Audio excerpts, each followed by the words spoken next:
Fellow Ugandans, as Prime Minister and Chairperson of the National Census Council, I would like to call upon all the people of Uganda to cooperate, support, and actively participate in the National Population and Housing Census that will start on Friday 10th, May 2024, and will last for 10 days. When data collectors or enumerators come to your homes, please avail yourself and respond to all their questions honestly and accurately. The Census 2024 will provide important statistical data necessary to plan for our country as we move towards achieving the sustainable development goals for God and my country.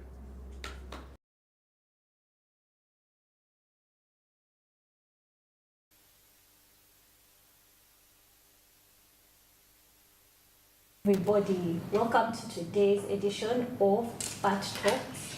My name is Ganyana Shiba Pasi, and today we have a very, very important topic we'd like to take you through. We are talking about the Ugandan National Census, everything you need to know. And in studio with me today, we have a very important guest, Dr. Albert Byamgisha. Welcome, Doctor. Thank you very much. Yes. I will briefly introduce Doctor to all of you who may not know him. Dr. Albert Byamgisha is currently serving as the current board chair at the Ugandan Bureau of Statistics. He has more than 38 years of experience driving superior departments and overall business leadership, working in Ugandan government. He's worked as a commissioner in charge of monitoring and evaluation in the Office of the Prime Minister. He's also served as an M&E expert at the National Planning Authority. He has also served as an assistant commissioner in charge of statistics, researching, monitoring, and evaluation planning in the department at the Ministry of Education and Sports. Welcome once again, Dr. Byamgisha. We are so honored to have you with us here today. Okay, thank you. Yes. And before we kick into the topic of the hour, I just wanted you to give our viewers just a brief background about yourself. Just briefly. Thank you very much. And fellow viewers, my name is Albert Byamgisha. I'm currently the chairman of the Uganda Board of Directors, Uganda Board of Statistics, and at the same time, the head of the SDG Secretariat, located at the Office of the Prime Minister. All right, thank you so much. So you're well equipped to answer all our questions today. As you all may know at home, we are starting the national census. It's going to be conducted for 10 days starting tomorrow, and people have so many questions. So today here at Smart TV, we decided to bring an expert involved in the process to take us through what we should expect and what we need to know about the national census. So, Doctor, tell us, for those who may not understand, because you know people have been throwing this word around, but there are some people who really don't know. What is the census? What is this thing? What is it all about? Thank you very much. And fellow viewers, census is a total count of all persons in the territorial boundaries of Uganda, whereby data on spatial population distribution by sex, by gender, and social, economic, and demographic characteristics is collected. So in other words, total census means counting all the people who have slept in Uganda, and for this census tonight, 9th. So all the persons that will sleep in Uganda tonight, whether Ugandans or foreigners, will be counted, regardless of age and sex. Okay, that's a good point you make, because most of us have thought that it only applies to nationals. But you're telling us even foreigners who actually live, who are actually at that particular moment residing in Uganda are going to be counted. Okay, all right, thank you. So can you tell us, walk us through the process of conducting the census? The process of conducting census has 3 phases. Yes, please. The first phase is pre-enumeration exercise. And the pre-enumeration exercise is where you develop the questionnaires, you do household mapping to know where the enumeration will be taking place and capturing the boundaries of the enumeration areas, procurement of materials like the tablets, because we are going to use tablets which are computer personal assisted interviews that is going to be used for the first time, so those ones have to be procured, and have talked of the questionnaires and any other materials that are required during the census, put in place structures to manage the planning of the census. And for this case, we had so many structures which have worked very hard for the last 2 years to prepare for this census. The highest structure, of course, we have a cabinet, but we have the Census Council, which is chaired by the Right Honorable Robin Nabanja, the Prime Minister of Uganda, with other few ministers who are responsible actually for census, like Minister of Defense, Internal Affairs, Public Service, Local Government, Constitutional Affairs, etc. So that is the highest committee composed of ministers to discuss and take on policy issues. That one is informed by the National Steering Committee, which is chaired by the permanent secretary and secretary's treasury, plus other permanent secretaries from the key ministries that are key stakeholders for the data. Then that one is followed by the board census committee, of which I chair. So the board of directors for the Bureau of Statistics also take part in providing direction to the management of the Bureau of Statistics as they are preparing for the census. Then we have the management and the technical committees that have been meeting, chaired by the Deputy Executive Director of UBOS, but attended by senior technical officers from ministries, departments, agencies, and the UN agencies. Then lastly, we have the district committees, chaired by the chief administrative officers, who have been handling all the census activities at the district level. So each district has a committee chaired by the COW. Below that committee, we have the county, the sub-county committees chaired by the sub-county chiefs. And then below it, we have the parish chiefs chairing those committees. So the structure is so big that it starts from the top up to down, up to the lowest level. And they have met several times, prepared for the census. We have procured the materials that are required, and have indicated that the tablets which are going to be used for the first time have been procured and delivered at all the centers where enumeration will be taking place. Okay. I love to see that you are well prepared. I can say that you are well prepared for this process. Okay.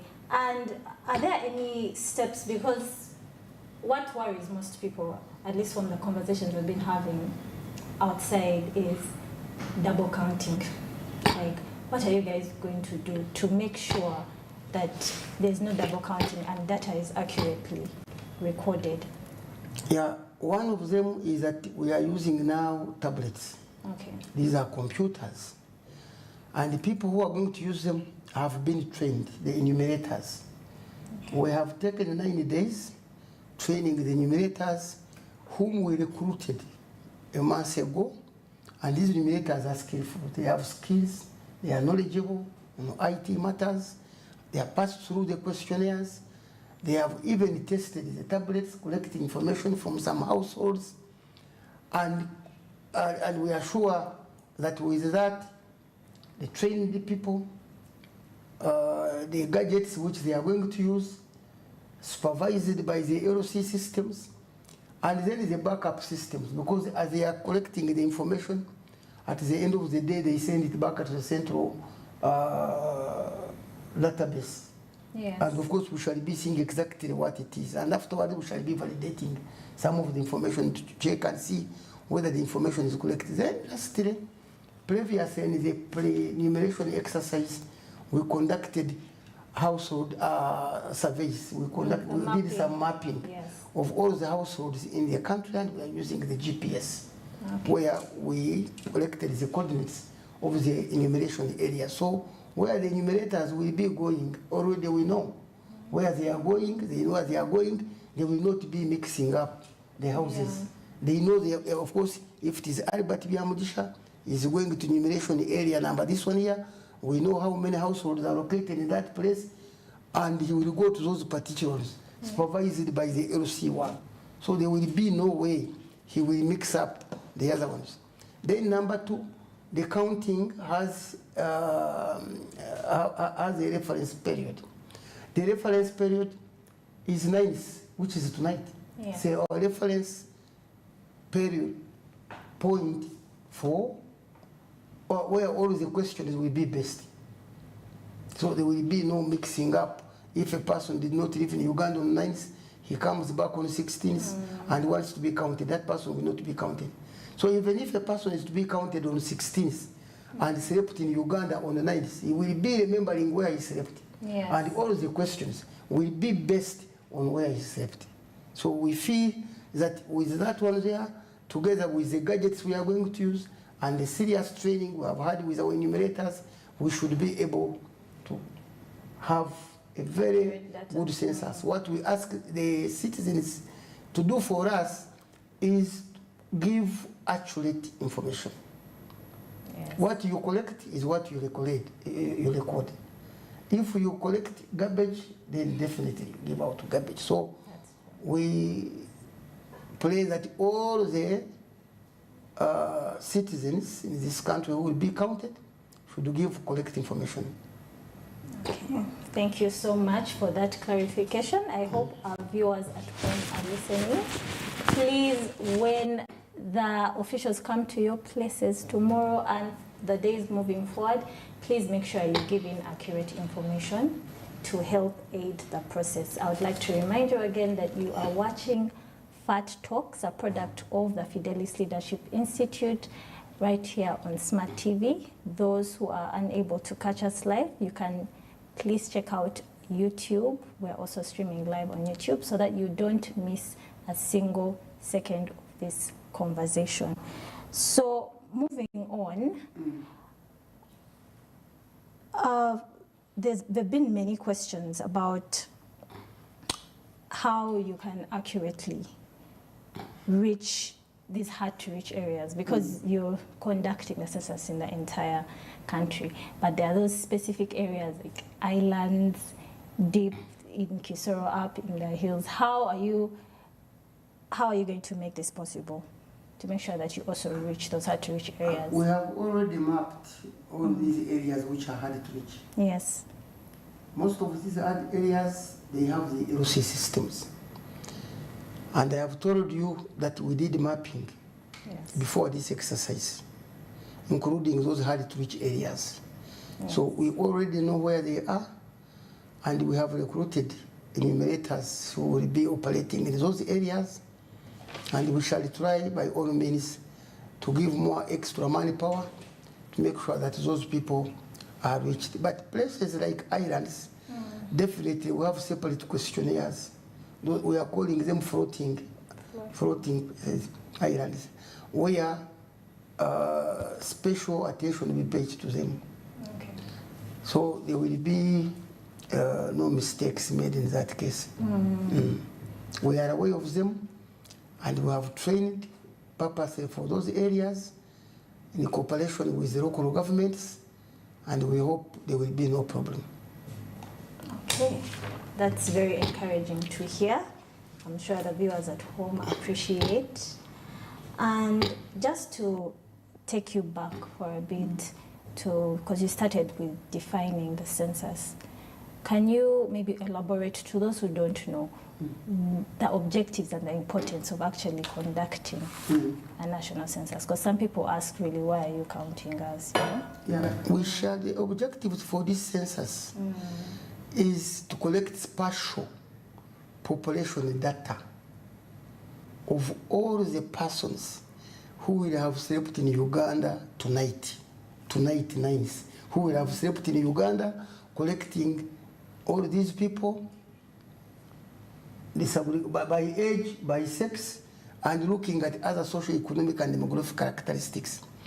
So it will be very useful information for the persons themselves, the community where they live, and the government at large, because the government needs this data and statistics for planning purposes and formulation of policies. Yes. So we need evidence-based information that will guide the decision-making of the leadership of this country. So it's important that we collect information which is correct, so that when the government is planning, it relies on this information that is evidence-based.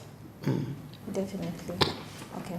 I like that you've talked about that it will be important for the government in planning and policy making. So do you have, because we do know that the last census was conducted in 2014, do you have any success stories that you can share with the data that was collected then and how it has impacted the country now? During that time, in the last census of 2014, yes, which was conducted in Uganda, the population was around 34.6 million, and the gross rate, the population growth rate was about 3%, which was among the highest in the whole world. And with that one, they, of course, after getting that information, it awakened the government to plan for the younger people, especially, who were even more than beyond our expectations. So here we are collecting information for all of the people.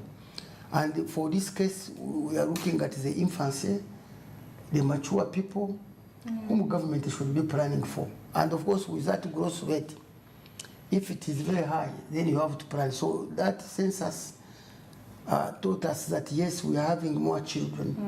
We are growing we are growing at a very high rate, and the government needed to plan for them. It also gave us good information on services which were offered by government. The hospitals, the status of the roads, the police units, the schools around the communities, and since that time, actually, Ministry of Education has constructed many schools, especially in areas which didn't have. And they knew that during the population census. So even in this population census, once it is conducted and information is provided, government is able to know how many health centers are in different localities. And where they are not, then they will plan to construct some in that particular area. So the other one was about the distribution of the population in this country, where there were concentrations of many people, especially the younger ones who needed more services, and others, the elderly, etc. But the government actually tried to plan for that. So I think that was some of the successful stories. One on the growth rate, two on the services which were provided by the country in the different areas, and the government had to plan for those ones exactly when we were planning for National Development Plan 2 and 3. It guided the planning process, because that time we were planning for National Development Plan 2, and with the data, definitely government was able to plan properly, and even NDPC definitely based on the data from the 2014 census. Yes. Okay, that's very reassuring to hear. For our viewers back home, I hope you've understood, because some people actually think, where are we being counted really? Like, what are you going to use? Like you had mentioned, I think before we started, some people are asking you, why do you want to know my age? What what is this information going to? Yes, but it's actually very important. As you've all had viewers, this information is actually used to plan for the country, to plan for our health systems, to plan for our education systems, and also to plan for the population. So it's important for you to get counted, and most importantly, give accurate information. It does not help you to withhold information or to lie. So moving forward, you had mentioned, I like that right now we're in the technological revolution, and it's nice to see that you're using technology more for this census. You had mentioned using tablets, and it's going to bring me into it's going to bring me to this point of you've heard of data protection and privacy laws. So you're having a number of people handling a lot of private data. How are you as the government and with this system, how are you planning to protect people's data, that it doesn't fall into the wrong hands, it's not misused? By law, the Bureau of Statistics was formed by the Act of Parliament 1998, and it provides confidentiality of all the persons, all the respondents who give data to the Bureau of Statistics when they are collecting data. So we are mandated by law that every information, data that is collected from the respondents is kept confidential. Yes. So the law provides that, and there is no way that data can be given out. And even, of course, the data we are talking of that government uses is aggregated data. They are looking at how many children are in a village, in a district, in a region, in a country, what services are provided, what property do people own, how many cows, how many radios, how many mobile phones with the internet, how many cars are in a particular area, but they are not going deep into individual individual data. No. Yes. So that one is collected and is kept by the Bureau and prohibited by law. So it doesn't come out at all. Okay, that's very So that one is very important. That the viewers must know that data collected by the Bureau is protected by law and does not get out at all. Okay, that's very reassuring. And tell us more about your transparency policies, because transparency and accountability. Because as you know, I'm sure you have to also be transparent to the masses and the population. How are you going to ensure this? Yeah, we have transparency started when we were developing the instruments, Yes. the questionnaires. We got questions from all different organizations, ministries, departments, agencies, academia, institutions, who actually use our data. Okay. And we sat, we discussed, we agreed, and until we came up with a final questionnaire that actually is representative. Okay. That if is used and that is collected, then it answers most of the pressing questions that have not been having data previously. So that is transparency, where that all different people participated. Then number two, in preparing for the census, it is not the Bureau which has not been working alone. Yes. We have been working with different stakeholders up to this point and up to the end. So we feel that actually, since we are working together, no one is left behind. We are transparent. And once we collect this data, analyze it, then we shall disseminate it to the whole country and give it to all those who want it. The government, private sector, the researchers, etc. Okay. All right. That's very reassuring. I hope the viewers have taken note. It's a very transparent process. The Bureau of Statistics is not working alone. There are other ministries that are involved, and us as the population and the masses will get the results and that come from this census. So moving forward, I'm sure from 2014 and also now, there have been some challenges. Could you take us through some of the challenges that you may have experienced, probably challenges during the process, and how you probably plan to overcome them this time around? Yeah, at the beginning when we were planning census, we were supposed to conduct it last year. Okay. But of course, there was a challenge of money, we could not get all the money at the same time. And when we discussed it and presented it to Cabinet, Cabinet did discuss it and agreed that no, this is an important exercise. Government must look for money and pay for it. And in that respect, it was postponed to this year, May 10th.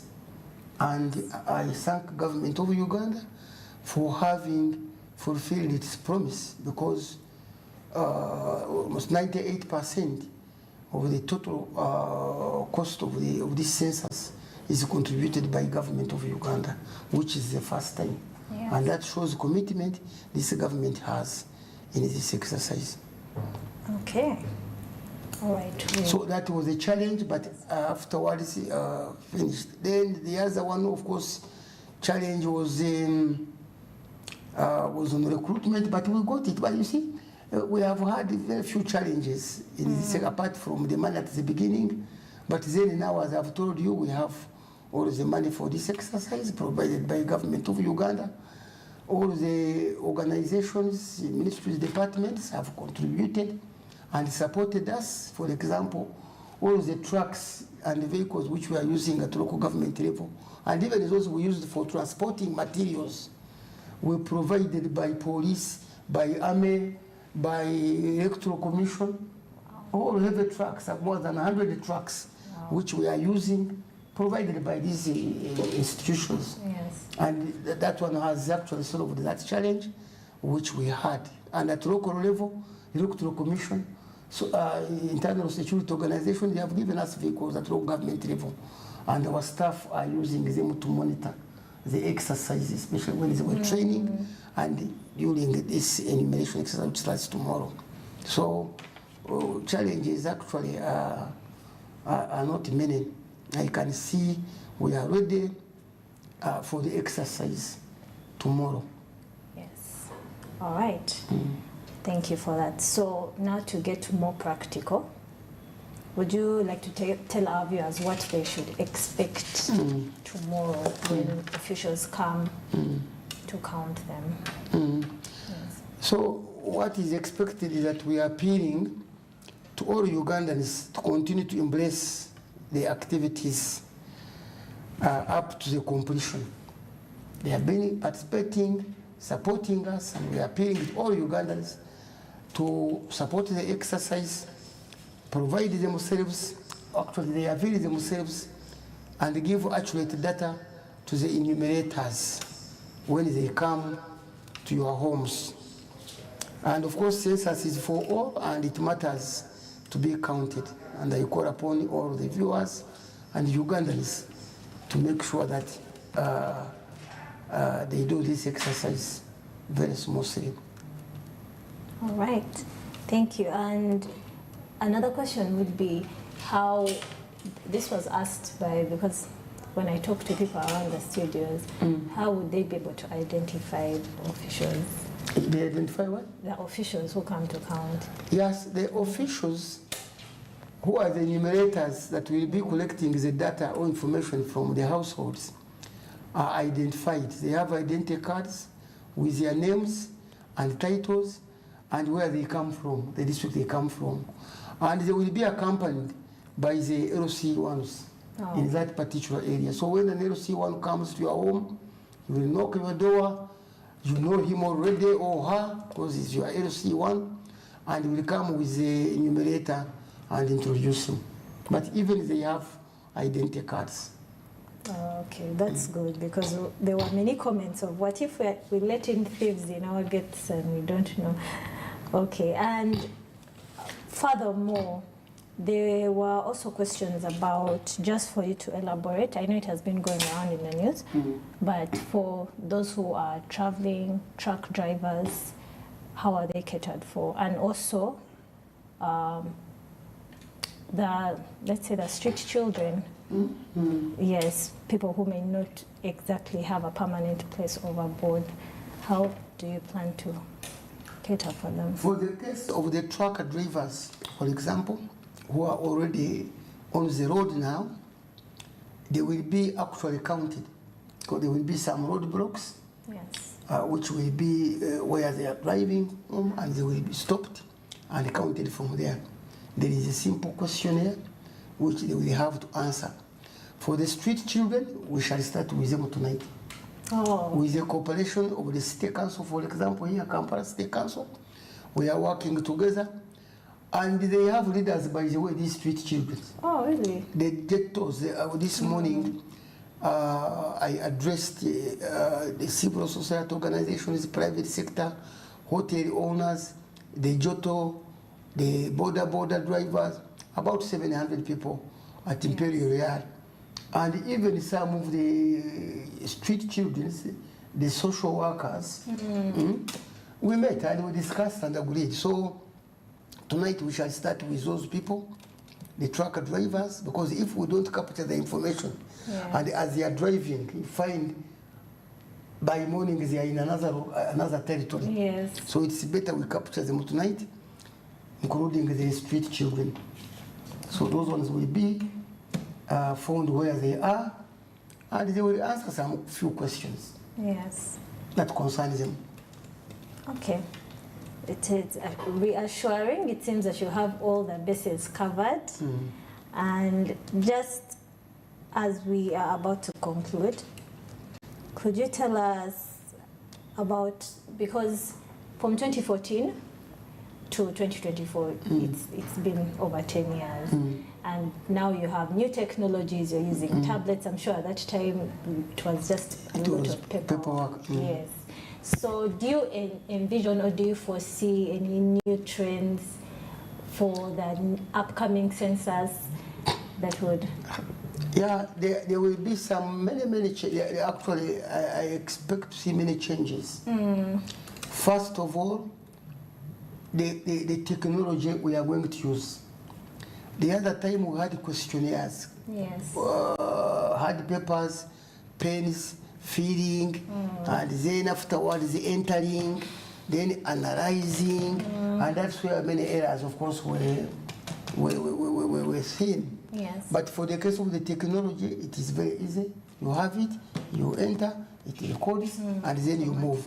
So data is collected very accurately, on time, yes, analyzed on time, yes, and then released on time.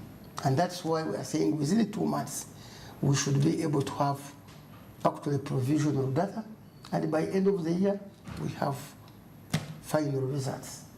While in 2014, it took us 2 years to get the results. Really? 2 years, yes. Wow.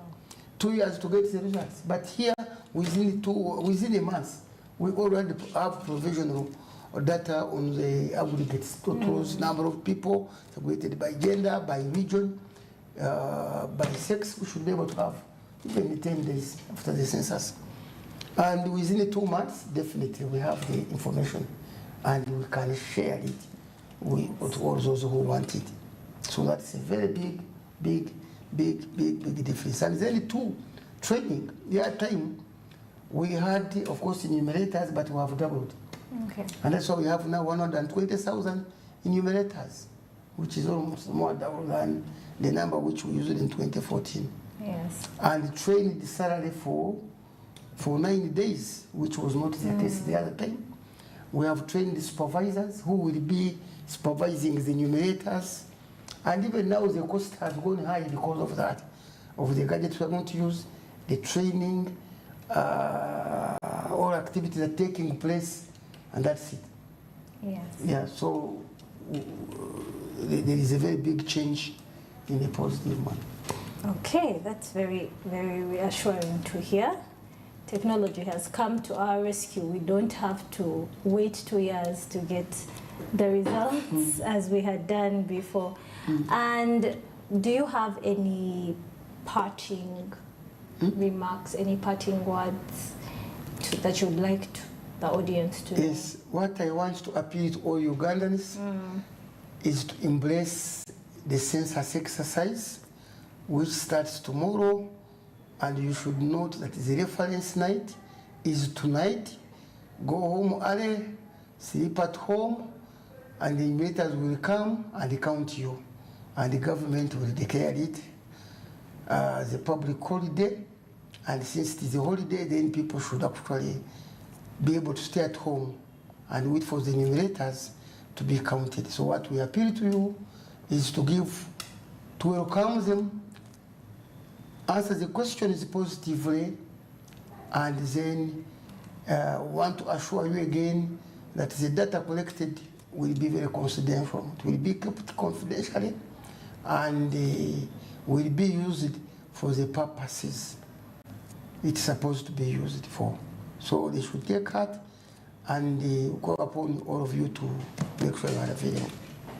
All right. And it matters to be counted. Yes, it does. All right. Thank you so much, Dr. Byamugisha. As you all know, we've been talking about the census, everything you need to know. Dr. Byamugisha has been very, very kind as to take us through the entire process. It's going to be a 10-day process starting tonight, actually, yes? Starting tonight up to the 19th of May. So please make sure you are counted. Please make sure you give accurate information. And also be aware that the ministry keeps all your information confidential, so you should not worry about that or about having your information leaked. I would also like to urge viewers to please give the officials your accurate information, so that accurate information is noted down and recorded. I would also like to remind you that you are watching Fat Talks, a product of Fidelis Leadership Institute, right here on Smart 24 TV. Doctor, thank you so much for joining us. Thank you so much for giving us this information. Many of us didn't know, actually. Maybe one thing that you mentioned was the information about non-nationals, because many of our Ugandans really think the census only applies to nationals, but everyone who is currently residing in Uganda at this moment will have to be counted. Because they are enjoying our services. That is. You are in Uganda, you are using all the services the government is providing. So we would want to know how many people are benefiting from the services provided by government. Security, yes. Hospitals, roads, hotels, yes. Atmosphere, etc. So the people who are enjoying that on nice are the people we are counting. Whether you are a national or an outsider, yes. We're in Uganda now. Yes, and before we close, just there was one question I had forgotten to pose to you, but it was about hospitals, because many people, I also had people asking, oh, what about us who are sick? Are people going to come into the hospitals or clinics and count us? Yeah, we have provided for those areas. Hospitals will be catered for, because enumerators, we find them there.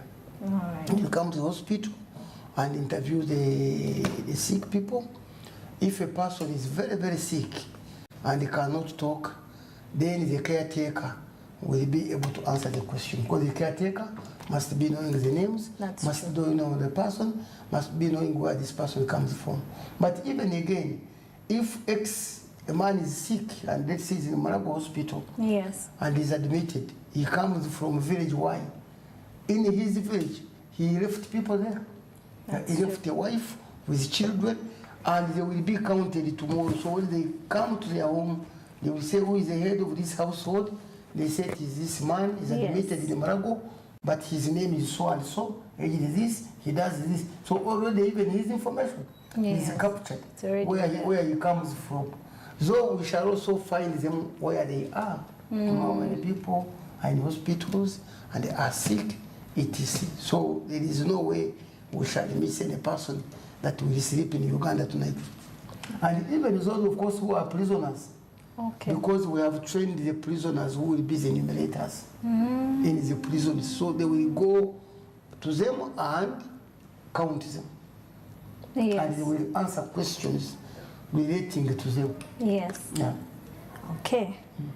And someone had also posed a question that, what about the, you had said, I know you had mentioned it when we had just started, for Ugandans who are not in the country, they will not be counted, just for clarification.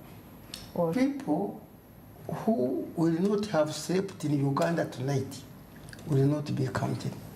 Okay. We are looking at the people enjoying the services in Uganda tonight. Right now, yes. Tomorrow we come to your home, we count you, because we ask you, where did you sleep? I slept here. Yes. Then we ask you questions. But if someone is in Denmark, definitely is in Denmark, is not with us. So we can't count him. But of course, we shall know, get information from the embassies. Yes. Yeah, and see what to do, but they will not be counted. They will not be. Okay. All right. And that's why we are counting foreigners Yes. who are not Ugandans, they are here, they are enjoying the services. Now they are Ugandans who are outside and are not there. But even again, remember, these Ugandans who live outside, they have the homes where they come from. Yes. If she's your daughter and she's working in Canada, and when we come to your home You ask. and asking you questions, Yes. do you have children? Yes. Where are they? The first child lives in Canada and works there. She's called so and so. She graduated from Makerere, has a bachelor's degree, got a job in this, and she's working. So she's recorded as an absentee, a Ugandan absent on the night of the census, but is a Ugandan there. So we capture that information. And there are no Ugandans who don't have homes here. Then they are not Ugandans. That's true. All of them have where they come from. And where they come from, definitely we shall count those people who are left behind.